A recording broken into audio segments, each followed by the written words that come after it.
Hola mga bading! So for today's video, ayan, nagluto tayo ng Pinoy dinner dahil wala ang aming mga bata. Nagluto tayo ng crispy papa, batswi kapampangan, at saka ampalaya con carne kasi kinakain yan naman ng apam. So ayan, samahan nyo kaming mag-mukbang! Ayan. Sobrang excited talaga akong kumain mga bading dahil ngayon makakain ako na magkakamay ako.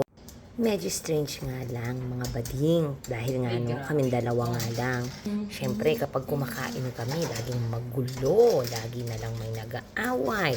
So ngayon eto na yung it's time for me to shine. Char. Talagang excited ako kumain. Ang tagal-tagal ng afam. So, nauna na ako. O, diba? Tirain na natin. Baka tirain pa ng iba, mga gunggong. Wala pala akong work today. Kaya ang dami kong time, diba?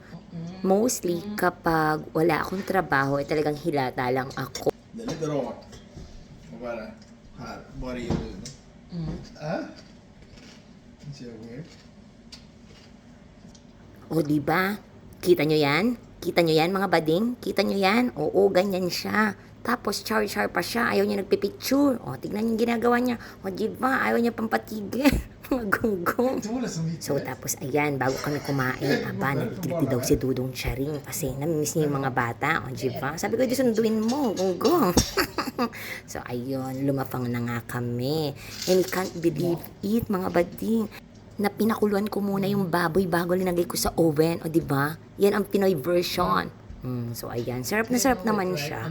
Ang aking afam, hindi po siya maselan sa pagkain dahil 5 taon siyang nanirahan sa papaya salad. Charot, alam niyo na kung saan yon.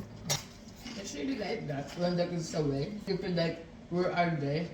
But when they're here, you want also a bit of break.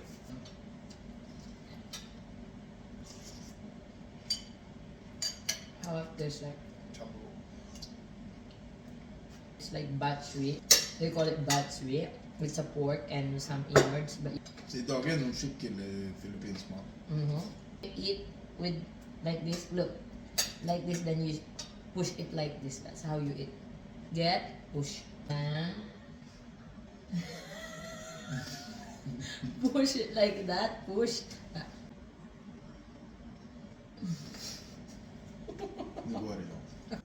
So, ayun. Continue lang ang paglamon. Dahil ninanamnam talaga namin yung pagkakataon na to na kaming dalawa lang sa bahay. Kaya tuwang-tuwa kami kapag may pagkakataong ganito kasi hindi laging may mag-aampon sa mga anak namin. Charot! So, inas namin yung kaibigan ni Matilda at Sebastian kung pwede silang mag-visit at kunin na lang from school and Barney Hage or kindergarten. At mabuti naman, kaya ayon, peaceful talaga ang bahay.